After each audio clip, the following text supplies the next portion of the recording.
اس کھڑکی کو بند کر دیجئے جو آپ کی ذات کے لیے تکلیف کا باعث بن رہی ہو، پھر چاہے اس کے پار کا منظر کتنا ہی خوبصورت کیوں نہ ہو۔ عطا کر اپنی لذت اپنے سجدوں میں یا رب، کہ اس دنیا کو سوچنے کا وقت ہی نہ ملے۔ سر اٹھا کر رب سے نہ ملنے والی چیزوں کا تقاضا کرنے سے پہلے سر جھکا کر رب سے ملنے والی نعمتوں کا شکر ادا کرنا بہتر ہے۔ بے شک اللہ آزمائش اسی سے لیتا ہے جس کو وہ چاہتا ہے۔ تیز ہوائیں نہیں تہذیب کی، لیکن میں سر سے دوپٹے کو اترنے نہیں دوں گی انشاءاللہ۔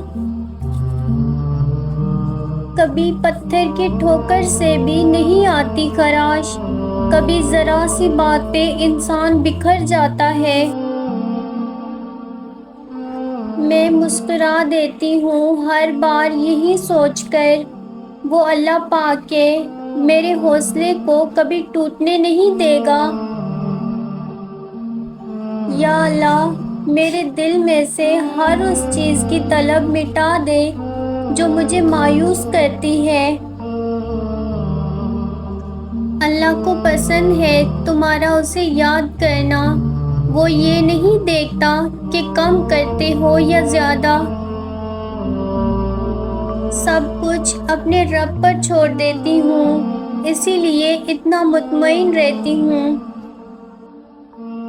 تمہارے درد سے تمہارا رب واقف ہے، وہ چاہتا ہے تم صبر کرو تاکہ اور مضبوط ہو جاؤ۔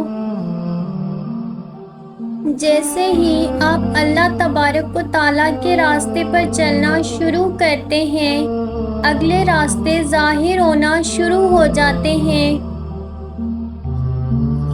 خوشیوں کا تعلق آپ کے حالات سے نہیں، آپ کے فیصلوں سے ہے۔ ہر شخص اپنا فائدہ چاہتا ہے، یقین جانیے دنیا و آخرت میں فائدہ تو اللہ تعالیٰ کے احکام کی پابندی کرنے میں ہے۔ سب راستے بند ہو سکتے ہیں، لیکن اللہ کی رحمت کا راستہ کبھی بند نہیں ہوتا۔ اور اللہ نے میرے دل سے دنیا کی محبت کو نکال کر اپنی محبت سے بھر دیا، الحمدللہ۔ قسمت کا لکھا ہی اگر سب کچھ ہوتا تو اللہ کبھی ہمیں دعا کی توفیق نہیں دیتا۔